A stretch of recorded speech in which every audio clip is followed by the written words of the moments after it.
What's up, True. brother? What's up? Yes, sir. Another day. Truth in boxing, my man. Yes, sir. Let's do it, man. First episode right Yes, here. sir. Truth of Right here, truth. boxing. Yep, truth in boxing. So let's get right into it. So let's talk about the money. People think a lot of us get paid. What was your first payday and how much? My first payday, to be honest, was like 5,000. You know what I mean? And that's good for a lot of the fighters because I've seen fighters that only make $700 to $500. For their first four rounder Exactly. fight. So my first four rounder was 1,200.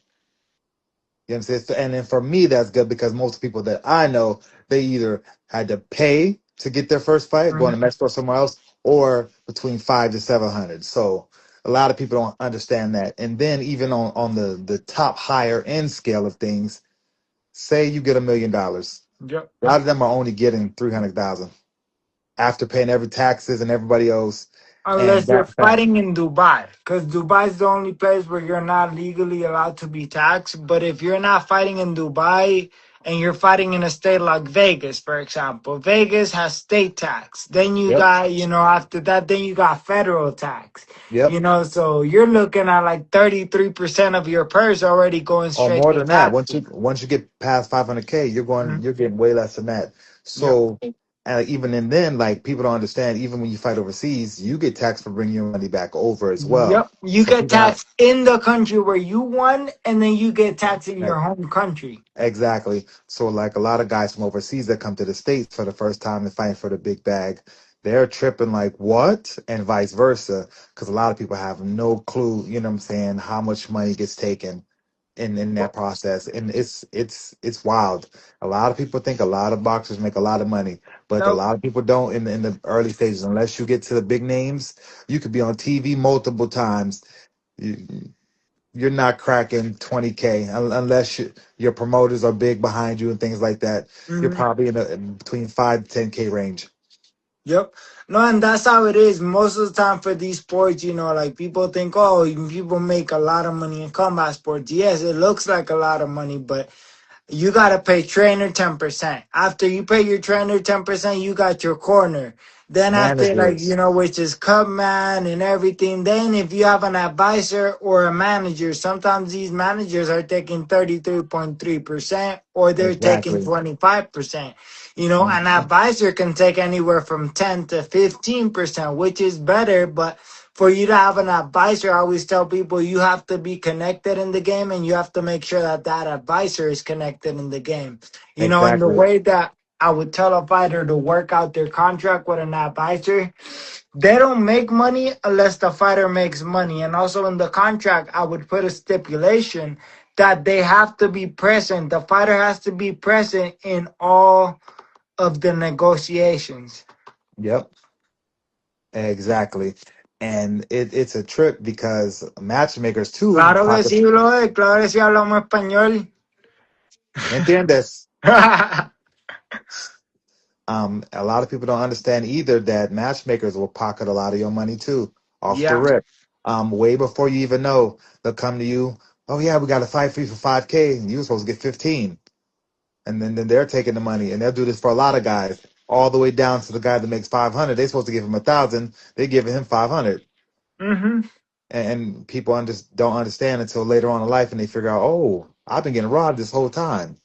Saludos, papá, saludos. Ya tú sabes, la isla del encanto, lo de nosotros. Yeah, it's a lot, bro. Then from there, what's the most you had to cut weight? The most that I've had to go with, see, that's one thing I've never had problems with. Back when I first started as a pro, I used to fight amateur 152. I would never make 152. I would always come in 148, 149. I'm talking about eating on the scale. Like Yeah, I'm coming up at that. When I turned pro, I learned that I could go down to 135. yeah. So that was the first fight was my biggest cut. Other than that, maybe like 8 pounds, 9 pounds, but like you had a serious weight cut. I was like, Yeah, man, the way you did, I was like, I've cut 28 pounds. Is the most I've ever cut in 28 hours. I've cut multiple fights, 3 day notice, 20 pounds on a regular basis doing that. And also on top of that, I have a bunch of fights that from smokers not knowing, especially early, that never went on my record. Hmm. So I have tons of fights. So I have 53 fights truly, but that's not shown on BoxRec. Yeah, Yeah. I have 53 fights, 14 losses, 38 wins, 14 losses, and I got 24 KOs. But you'll never see that, and that's what sucks. But the people around know, and then the crazy part about it, I was thinking today, being that we're gonna have this podcast, and I was like, can I think off the top of my head all the fighters I fought? I only can only think of three, and that's crazy. I only remember three names. That's it.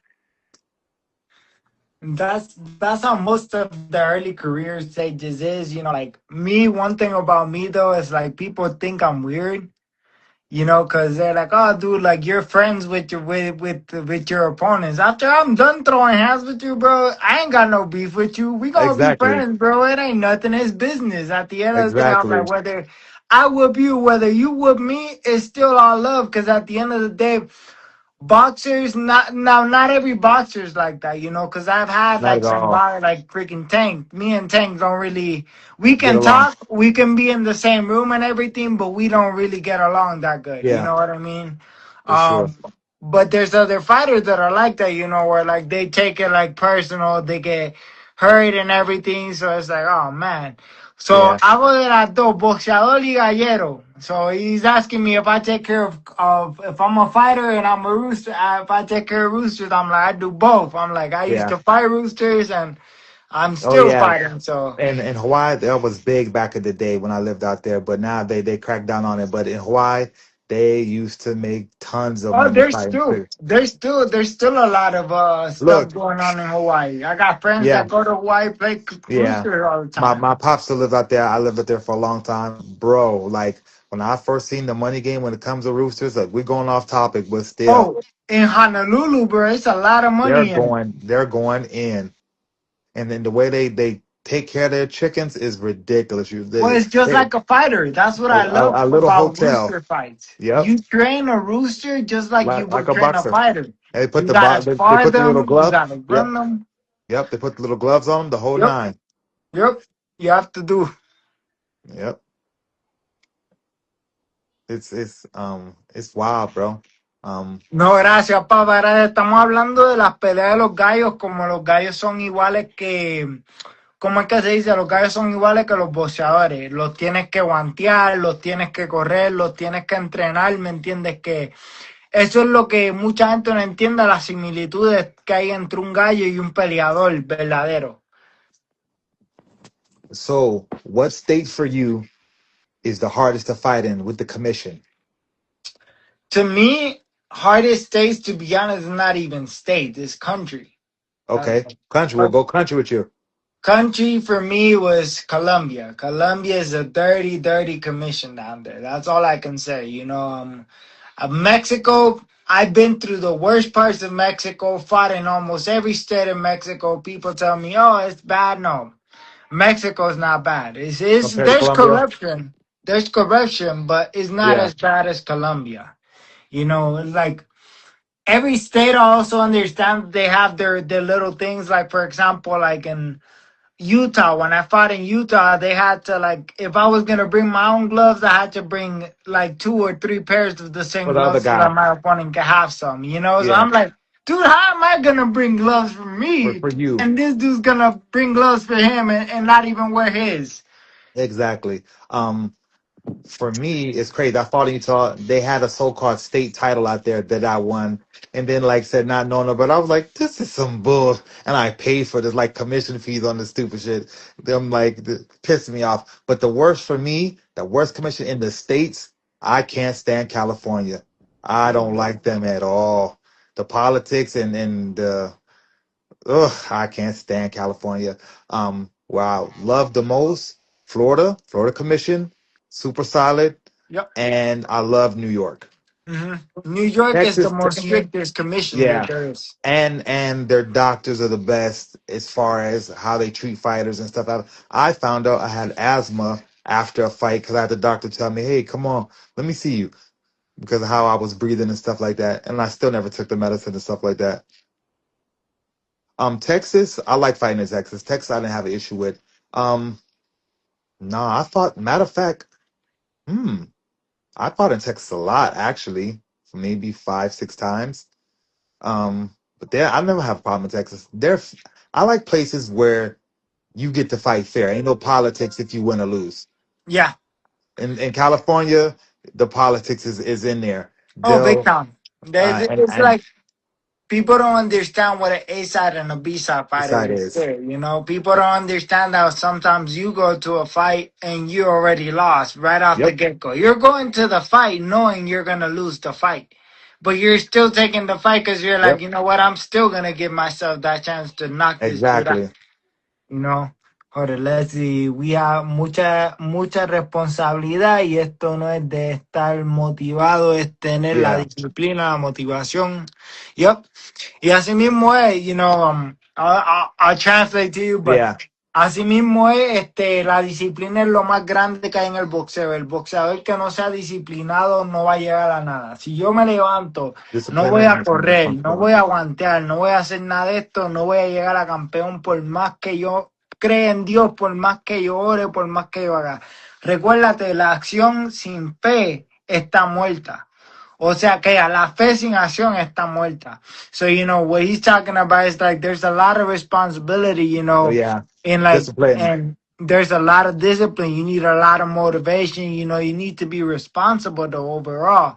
And I Oh agree yeah, with that because in for sure. boxing, if It's you're not not easy. responsible, bro, free. Bullet used to tell us, I don't care if you go smoke, if you go drink, get drunk, go party 4 You to better come till back 4 and a.m. run. You Yep, better be here and you better be yep. ready to go. Because it's There's the a, same thing with me. yep. You better be ready to go. I don't care what you do. You want to stay out late? You want to party? You're a grown man. That's the conversation. You're a grown man. But if you can't make it here, if we running at 6 or we run at 4 in the morning, whatever, you better be here and you better be ready to go. I don't care if you got to throw it up. You better be in here. And people don't Mhm. understand that.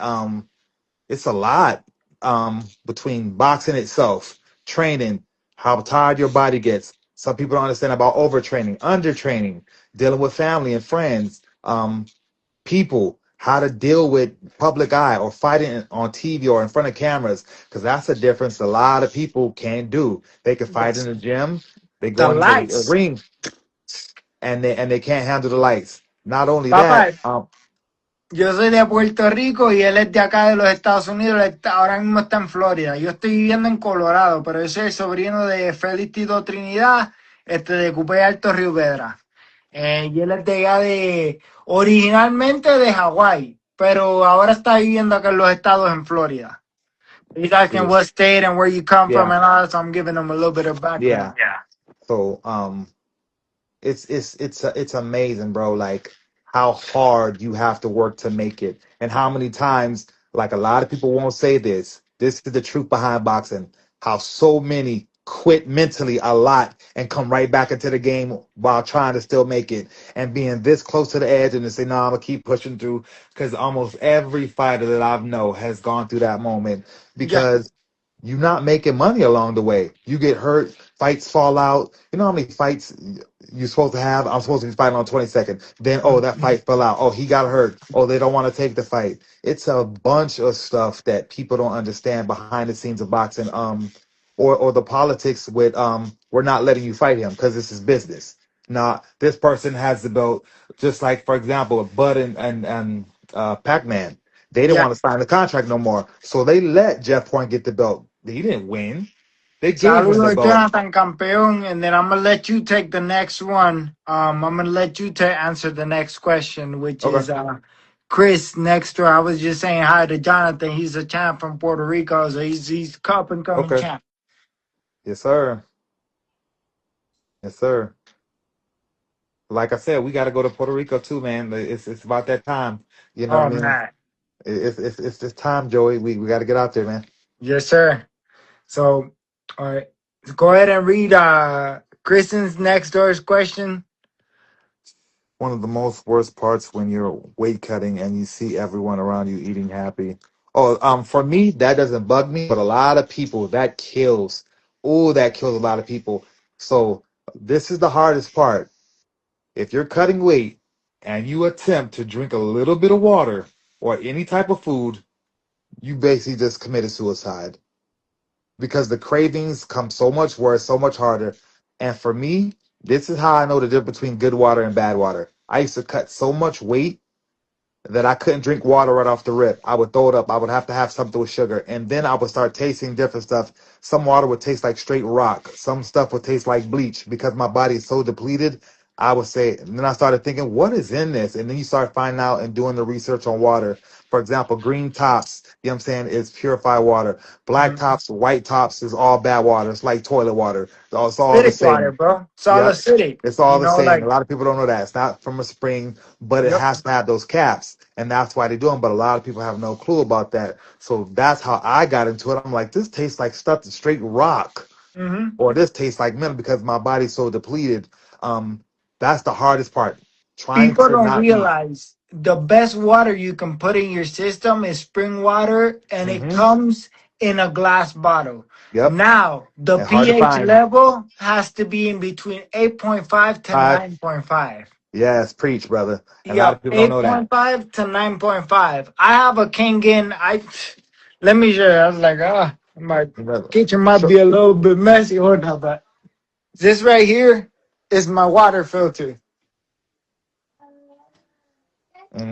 Yep. That right there is like what I use. Is like you turn it on, boom, flip it, and then this Uh-huh. is hydrogen water. It has pH 9.5.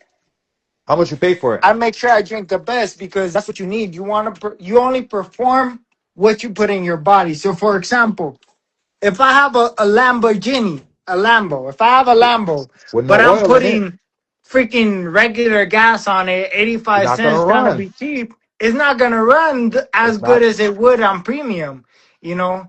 And also behind the scenes, a lot of people have no clue how you feel when how you look good Mhm. makes you fight better. A lot of people don't even realize that. If you feel bummy, if you feel like you don't got your hair cut and you're fighting, a lot of times I'll say like this fighter's gonna lose, and they'll be like, "Well, how do you know?" I'm like, he's not in it." But when you know you got your hair done, your trunks is right, you got everything right down to the T, you got a type of a swag about you when you're fighting, like Mhm. yeah, and especially when you know you've been training. So it's so many little details. And the tricks of the game of what they do to you when you're on the A side and B side as well. We talked a little about that earlier, Yeah. but it's horrible how they treat people. Like for me, some of my first fights, they'll put me in a like a hotel room far away, like we talked about 2 hours away, or Yep. and then when I come back to the dress room, they have my dress room so cold and they won't change it or turn it down. No, and then the fact like sometimes they'll weigh in the guy that's you're gonna fight. They'll weigh him in at like 6, 7 o'clock in the morning, but Mm-hmm. then they'll make you wait for the official weigh in at like 9 o'clock at night so that Mm-hmm. you can eat. And then the thing is, the commissioners go behind the back and they approve the fighter's weight at 6 a.m. So then by the time he goes eat. Yep. He's already good. Or there's even fighters like I've even seen this in the scales. For example, you have a fighter, they're both agreed to fight at 147. But the guy that they brought in, the guy that he's on the A side, he's walking around like 155, weighs in at like 155, 156, and then Exactly. you're cutting down on like 146, And you're 145. They're like, hurting. So yep. he's and then they try to play you right there on the spot and say, hey, you want to just take some of his money, knowing that it puts the, you know what I'm saying, stuff against you. Yep, it happens, you know what I'm saying? So for example, my double knockdown fight that happened here in Florida, he came in, he's from Cuba, he don't even speak English, but he was 12 pounds overweight. And then I cut weight and I was sick. So I'm saying, so Will was like, you sure you want to take this? I was like, I'm taking this. We're gonna have a war regardless. Ain't no bouncing, no matter what, because I need this money. But a lot of people didn't know that when they found out I was sick and all that, then it was like, oh snap, okay, cool. But it's always the politics behind the scenes that people don't understand. Or like I hate doing press. I hate press, honestly. And sometimes they'll try to do press before you know what I'm saying you weigh in. I'm like, so you gonna make us do press and not eat? And I'm watching these Uh-huh. other guys eat because they done weighed in already, and all of us have to sit there and wait on the B side. It's like, oh, I see what time it is. Mhm. Or you know what I'm saying, doing camera footage over and over. We need you to come back to this. We need another cut of that. And it's like, this is some bullshit. But it's a part of the game. even sometimes, and especially in the early stages, they don't even let you bring your own water. They'll tell you you can't bring that stuff, or they'll tell you can't eat certain foods. And I was like, what? Or you can't leave out of this area. And like so these guys is all comfortable over here, and you look at these people dress room and it's all trash. They got them all in one little room, The B and every side, that's yep. the B side. The B side. You always go to the B side's corner. They don't have no coaches. They don't have Mhm. nobody there warming them up. If there's some of these fighters that I've seen, for example, a Off good the friend of street. mine, Ryan Pino. Ryan Pino, great boxer from Puerto Rico, great fighter. Could have been way better if they would have managed his career the right way. But him, when they throw him on the B side, he wraps his own hands. Yep. Y sí tengo muchos gallos en Coupé, tengo como unos 30 y pico por ahí que me quedan todavía ahí en la casa. But, with that being said, it's like, you see all this and like you go for example to the What's corner, going you on? know? What's up, Mike? So Mike just tapped in. You probably know Mike too. Like I said, Okay. he's been around a long time. But me and him used to have some wars back in the day. From Nice. Ramon's gym, Recovery Okay. Solutions. Yeah. So me and him used to go. We used to go at it. You know what I'm saying? Helping each other on iron sharpen iron. And speaking on hand wraps, on a whole different note, every time somebody else has wrapped my hand, I've broke my hand. I've all my fights, I've wrapped my hand Yeah. since. But every time someone else wraps my hands, I've always broken my hand. And I fought between mm, roughly 5 to 8 fights with a broken hand, hiding it. So, um, like Terrence, he wraps his own hands too, and I Yep. get it because you only know what your hand truly need. Some Yep. people have too much padding, not enough padding, and then you know what I'm saying when you get the fat knuckles like I have, you know what I'm saying, and people don't understand that too. For example, we'll use Rolly. His hand is small and flat.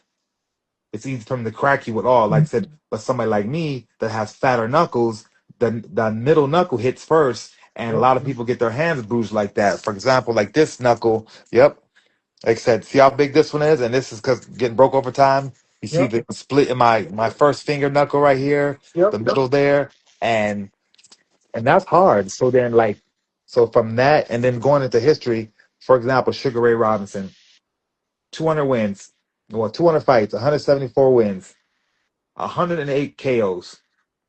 He went 40-0, and then he lost his first fight. His next run back, he knocks dude out, then goes on a 6-year spree, 91 win streak. To go that long with injuries and everything else, like just being healthy, you know how hard it is? Because 95% of all fighters are not healthy going into fights. Not No. one. There's some type of injury, back spasm, shoulders hurt, something is going on. So when I think about talking about goats and stuff like that, and then history, like and 15-year rounds, that's this like this the props or like Julio Cesar Chavez and all these guys that had all these fights, bro. Um, boxing is a dirty, dirty game. Like, Nobody in boxing, I learned nobody cares about you. You have nope. to care about yourself.